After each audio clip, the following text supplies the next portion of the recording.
Assalamualaikum warahmatullahi wabarakatuh. Sedulur-sedulurku dimanapun Anda berada, kita ketemu lagi ngobrol sejenak. Siang ini kita ngobrol tentang tema yang ada di atas video ini. Karena di hari-hari ini kita sangat membutuhkan panduan, ya, panduan bernegara, terutama panduan menghadapi keadaan ini, panduan menentukan langkah di dalam skala negara, ya. Wahyu Pras, sehat selalu Mas Pri. Wahyu, terima kasih ya. Kita bersama-sama ayo membayangkan siapa sekarang ini suaranya yang masih penting kita dengar. Dita Karolin, Pak D, sehat selalu ya. Oh, Dit, di mana kamu, di Balikpapan, di Jakarta, atau di Bali, Dita? Lama aku tidak mendengar kabarmu, ya. Semoga sehat sekeluarga ya, Dit ya. Warungmu di Bali, restomu sudah pada buka, Dita? Apa kabar juga Bali? Ya. Tapi dimanapun kamu berada, yang penting semoga kamu sehat. Jadi suara-suara siapa di hari-hari ini yang masih penting kita dengar? Saya sebetulnya mengenal banyak pihak dan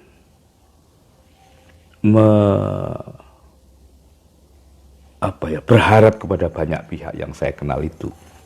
Tetapi mereka punya kerepotan-kerepotan yang begini, misalnya. Orang ini sangat cerdas, ya. Pandangan-pandangannya menarik dan literaturnya lebih dari cukup. Tetapi sinismenya kepada pemerintah membuat ia menjadi tidak bebas lagi kepada pandangan-pandangannya itu, karena sudah terganggu, bahkan bukan hanya dengan sinismenya, tapi nyaris sudah menjangkau level benci mungkin ya. Nah, ini membuat warga yang butuh panduan secara bersih begitu agak kerepotan kalau berhadapan dengan pihak-pihak begini. Kita menyukai kecerdasannya, tetapi tidak menyukai tendensi-tendensinya. Nah, akibatnya kita rugi, kita kehilangan ilmuwan, kita kehilangan intelektual, kita kehilangan pengamat yang kepadanya sebetulnya kita butuh mencari tahu, mencari panduan. Oh, Dita di Jakarta, sehat-sehat ya Dit ya. Gunawan Muhammad, alhamdulillah akhirnya bisa nderek nyimak. Gun, matur suwun ya. Nah, tipe-tipe yang pertama ini banyak. Ada memang bintang-bintangnya, tetapi itu juga sekumpulan yang kalau mendengar beliau-beliau itu berstatement, kita sudah tidak lagi memperhatikan statementnya karena kita sudah menaruh stigma atas tendensinya.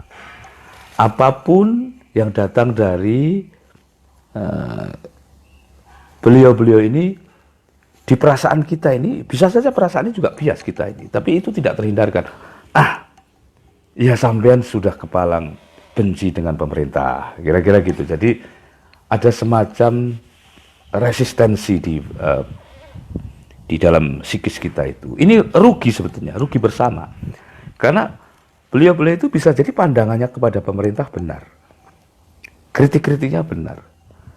Tetapi tendensi yang dibaca oleh publik demikian jelas ini menjadi hambatan bagi kita untuk berkata iya begitu saja, ya. Itu yang pertama, jenis yang pertama. Jenis yang kedua adalah pribadi-pribadi yang tidak kalah pintar dengan oposan tadi itu. Perang data mereka berani. Aris Munandar matur suwun ya. Heru Rianto Pak D nyimak nggih. Ungaran. Mas Haryanto Halim, sehat segar Mas Pri, belum beli Ibu 5. Nggak usah memaksa diri, itu bukunya anak-anak untuk kelas sampean ini, tidak mendesak, dan juga jangan membeli kalau hanya Riko kepada penulisnya. Nanti malah penulisnya yang ganti Riko dengan Mas Haryanto. Sudah, mohon doanya saja, dan matur suwun itu serbat-serbatnya itu aku sudah diakui sebagai sobat serbat, ya, sahabat serbat. Yang paling favorit ternyata di tubuh saya wedang uwuh itu, Mas Har. Jadi pedasnya, lalu larutannya itu seperti saran jenengan saya minum. Terima kasih, itu menyehatkan kami, insya Allah sekeluarga menjalani ujian pandemi ini. Semoga mari Mas dilancarkan dan ikut menjadi bagian penyehat masyarakat. Ini sedang ngobrol dengan anak-anak tentang tokoh-tokoh yang kepada siapa kita ini akan mendengar. Mungkin Mas Haryanto ini salah satu tokoh yang kita harapkan untuk tetap kepada tulisan-tulisan sampean, opini-opini sampean, setidaknya ada panduan-panduan bagi kami ini agar rakyat tidak kebingungan. Terus sekarang kita masuk jenis yang kedua, ya. Orang itu bisa sama pintarnya. Kalau ketemu oposan, ketemu teman-teman oposisi, mereka bisa perang data, perang argumen yang sama kuatnya. Tapi kepada beliau-beliau pun kita ini memiliki sebuah resistensi walaupun seberapa kadarnya. Sampean sudah orang pemerintah. Orang pemerintah itu ya bukan salah, bukan juga dosa, tetapi kemudian kita ini sedang mengkritik pemerintah, atau kalau sedang ingin mengkritik pemerintah. Nah, kalau yang meyakinkan orang pemerintah itu ada suasana batin yang begini, ya jelas saja sampean begitu cara menjelaskannya karena sampean ada di situ, kira-kira gitu, ya. Maka kita membutuhkan sebuah kualifikasi yang lain dari dua jenis itu. Nah, jenis yang di tengah ini, yang oposisi bukan, yang pemerintah bukan, tapi benar-benar yang ilmuwan dan yang pemikir dan yang pihak yang sebetulnya hanya berkepentingan kepada kebenaran. Ya. Ini juga tidak mudah. Karena beliau itu di hari-hari ini tidak juga mudah muncul. Tentu dengan pertimbangan-pertimbangan yang kita kadang-kadang bisa menduga-duga. Walaupun kritik-kritiknya bersih kepada pemerintah dan beliau tidak memiliki interest kepada kekuasaan dan kepada benci yang ini sambil menyukai yang itu, tidak. Tetapi beliau berhadapan dengan apa yang disebut buzzer itu sekarang. Apalagi buzzer-buzzer yang bersifat robotik itu. Begitu kata kuncinya itu keluar, itu sudah menjadi santapan vandalisme dari serangan buzzer itu. Sehingga siapapun beliau itu pasti kurang nyaman, apalagi kalau bukan dari jenis pribadi-pribadi yang siap menghadapi vandalisme bahasa itu. Ya. John jauh dari desa tempur hadir Pak D, alhamdulillah, ya. Nah, orang-orang yang bersih pandangan, bersih analisis, yang tidak ngeblok sini, ngeblok situ, itu masih banyak. Persoalannya apakah beliau ini mau muncul atau tidak, ini sekarang tidak mudah. Karena kemunculan itu sudah berarti televisi, sudah berarti dunia media sosial. Dan dunia media sosial dan televisi itu ribetnya minta ampun di dalam konteks perselingan, kelit-mengkelit, tali temali, kekeruan-kekeruan, banyak hal dari opini, fitnah, kenyinyiran, terus maki-maki, blog dan bukan blog, teman dan bukan teman. Itu bisa melelahkan orang-orang yang berpandangan jerih, dan risikonya beliau bukan mencari aman, ya, mencari aman, karena kita ini juga aman dan tidak aman itu sesuatu yang bisa diperlakukan dengan secara lebih tenang dan enak sepanjang konteksnya memang sedang memanggil, ya, seseorang itu akan muncul keberaniannya. Tapi konyol dan tidak konyol itulah yang membuat pertimbangan-pertimbangan malah menjadi penting. Kalau kemunculannya hanya berarti kekonyolan, karena melayani bullying-bullying yang tidak penting, komentar-komentar yang tidak penting, karena tidak dilayani juga gatelin kira-kira begitu ya. Nah, bagi pribadi-pribadi yang agak enggan kepada jenis kekonyolan, mereka bisa lebih memilih diam, rehat ya. Sumardi Mardi, Edi Sri Sundoro, terima kasih. Vandalisme bahasa yang gak kuat pasti mencelat Pak Pri. Ya, jadi tidak semua beliau-beliau itu nyaman dengan vandalisme bahasa itu, karena beliau terbiasa di gelombang yang hidup dengan etik ya, berbahasa saja itu tidak mudah memaki, tidak mudah berkata-kata yang tajam saja, tidak mudah. Orang harus mengerti bahwa level bahasa begini saja sudah berarti begini. Banyak sekali guru-guru yang memiliki sebuah standar begitu. Nah, menghadapi keributan sosial media itu pasti beliau menahan jarak. Nah, persoalannya lalu publik ini gimana? Ini yang di sini yang beroposisi dengan pemerintah, kita beresistensi, yang pemerintah kita juga memiliki resistensi.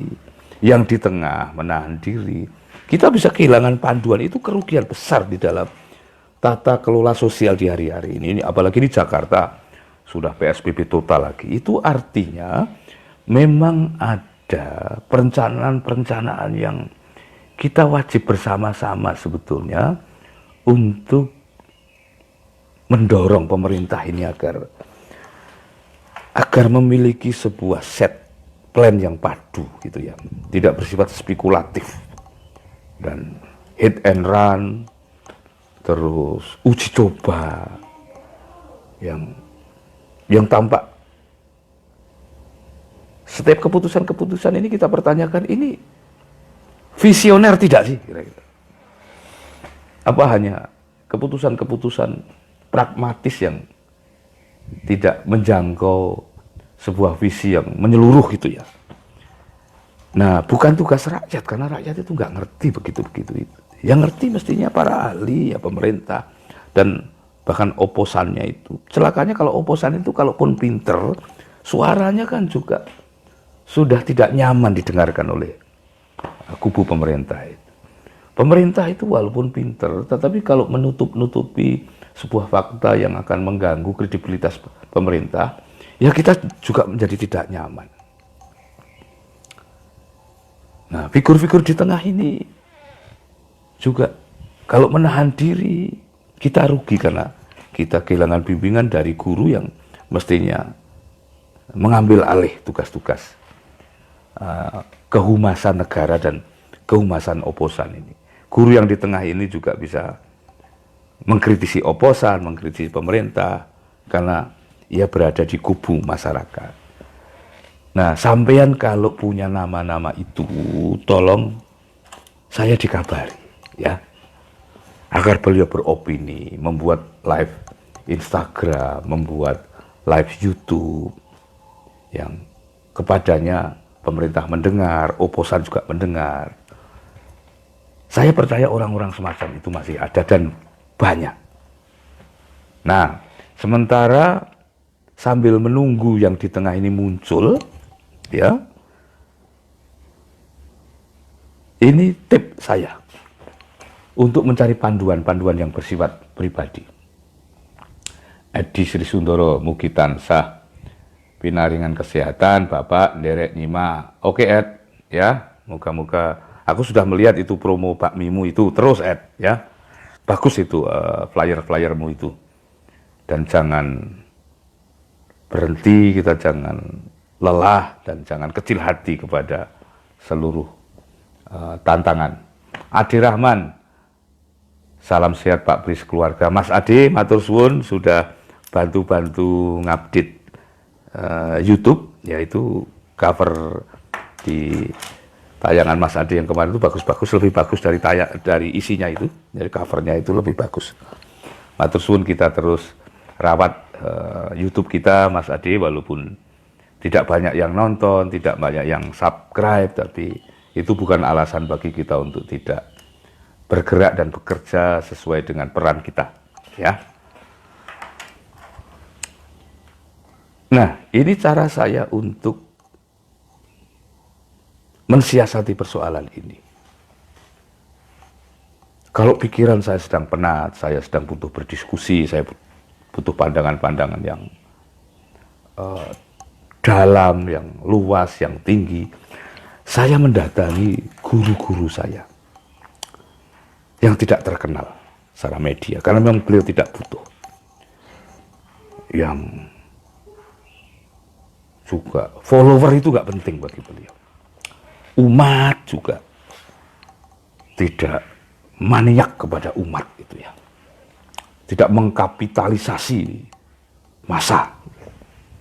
Kerjaannya tafakur, berdoa, melayani siapa yang datang sebagai anak-anaknya, bukan sebagai massa ya. Lebih pada umat sebagai anak-anaknya, bukan umat di dalam pengertian massa. Orang-orang semacam itu jangan khawatir. Banyak, tapi tidak di sosial media, tidak di televisi, tidak di radio. Bukan berarti yang di televisi tidak ada gunanya, yang di media sosial tidak ada gunanya, yang di radio tidak ada gunanya. Semua ada gunanya. Cuman khusus yang begini-begini ini, saya memilih sowan kepada beliau-beliau itu. Ngelemprak bersimpuh di ruang tamunya yang kadang-kadang sederhana, ya, mendengar apa yang beliau fatwakan. Kita menunggu beliau mios-mios itu keluar dari kamarnya dengan perasaan takzim dan rindu. Terus kita menerima, tidak analisis lagi, karena itu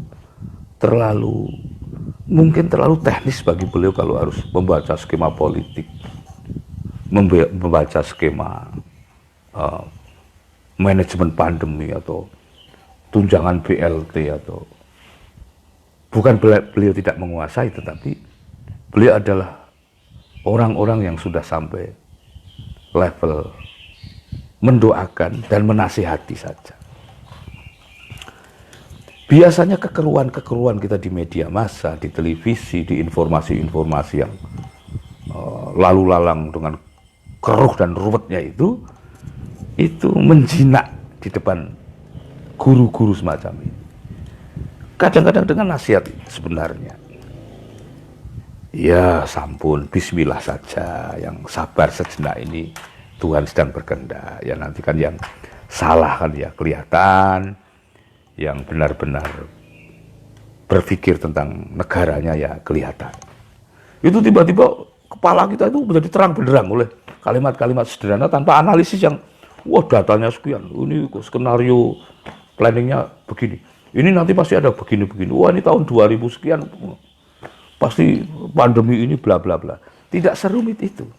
Ya sudah, ini Tuhan sedang berkehendak, dan yang penting tugas-tugas Anda sebagai pribadi, penuhi, lakukan hak dan kewajibanmu. Itu pulang dari guru-guru ini kadang-kadang dunia ini cerah. Dan persoalan itu selesai itu kira-kira di mata beliau-beliau ini. Nggak tahu itu. Walaupun nanti setelah 2 hari nggak ketemu beliau ya meriang lagi. Ya nggak apa-apa, ya kesana lagi. Nah, nanti habis kesana tambah strum lagi, kesana lagi. Habis kesana tambah strum lagi, kesana.